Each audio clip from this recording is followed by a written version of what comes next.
রাজ্যে শুরু হচ্ছে অন্নপূর্ণা যোজনা। বুধবার প্রকাশ পাবে ফর্ম। 1 জুন থেকে অ্যাকাউন্টে টাকা পাঠানোর প্রস্তুতি সরকারের। একই সঙ্গে সপ্তাহে 2 দিন মা ক্যান্টিনে 5 টাকায় মিলবে মাছ ভাতও। রাজ্যে নতুন করে অন্নপূর্ণা যোজনার সরকারি প্রক্রিয়া শুরু হচ্ছে বুধবার থেকেই। কল্যাণীতে প্রশাসনিক বৈঠকের পর মুখ্যমন্ত্রী শুভেন্দু অধিকারী জানান, ওই দিনই প্রকল্পের ফর্ম প্রকাশ করা হবে। অফলাইন ও অনলাইন দুভাবেই ফর্ম জমা দেওয়া যাবে। সরকার ও স্থানীয় বিধায়কেরা বাড়ি বাড়ি গিয়ে ফর্ম পূরণে সাহায্য করবেন বলেও জানিয়েছেন তিনি। আমাদের অন্নপূর্ণা যোজনার প্রক্রিয়াটা শুরু হয়ে যাবে কাল থেকে।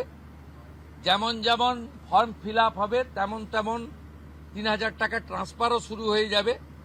আর যতক্ষণ না 3,000 টাকা ট্রান্সফার হচ্ছে, স্বাস্থ্যসাথী যেমন কন্টিনিউ রাখা হয়েছে আয়ুষ্মান ভারত কনভার্ট না হওয়া পর্যন্ত, এখানে আপনার লক্ষ্মী ভাণ্ডারকেও কন্টিনিউ করা হবে।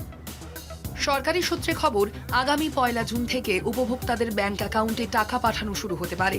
এই প্রকল্পে শুধুমাত্র ভারতীয় নাগরিকদেরই সুবিধা দেওয়া হবে বলে স্পষ্ট জানিয়েছেন শুভেন্দু। তার বক্তব্য, অবৈধ অনুপ্রবেশকারীদের সরকারি টাকা দেওয়া হবে না। এই মন্তব্যকে ঘিরে রাজনৈতিক বিতর্ক তৈরি হতে পারে বলে মনে করা হচ্ছে। ভারতীয়রাই কেবলমাত্র এই সুযোগ পাবেন, অভারতীয়রাই সুযোগ পাবেন না। ভারতবর্ষের সরকারের টাকা বাংলাদেশ থেকে আসা অবৈধ অনুপ্রবেশকারীদের দেওয়ার জন্য নয়, এটা খুব ক্রিস্টাল ক্লিয়ার। এদিন মা ক্যান্টিন নিয়েও বড় ঘোষণা করেন মুখ্যমন্ত্রী। সপ্তাহে 2 দিন 5 টাকায় মাছ ভাত দেওয়া হবে। মা ক্যান্টিন রয়েছে, সেই ক্যান্টিনগুলোতে 367টা, তাই তো অ্যাপ্রক্স 400-র কাছাকাছি সংখ্যা আপাতত এই থাকছে। সেখানে আমরা 2 দিন করে মাছ খাওয়াবো, সপ্তাহে 2 দিন করে মাছ খাওয়াবো, 5 টাকাতেই খাওয়াবো। পাশাপাশি সরাসরি মুখ্যমন্ত্রীর কাছে অভিযোগ জানানোর মাধ্যম মুখ্যমন্ত্রীকে বলোর নাম বদলে আপনার সরকারকে বলুন করা হচ্ছে। মুখ্যমন্ত্রীকে বলো বন্ধ হয়ে যাচ্ছে, তার জায়গায় আমরা নাম দিচ্ছি আপনার সরকারকে বলুন। আর পুরনো যে নাম্বার ছিল ও নাম্বারেরও বদল আসছে।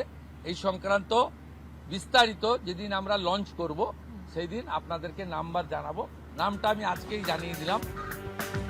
মহিলাদের সরকারি বাসে বিনামূল্যে যাত্রার প্রকল্প কার্যকর করার কথা জানিয়েছেন তিনি। কলকাতা টিভি।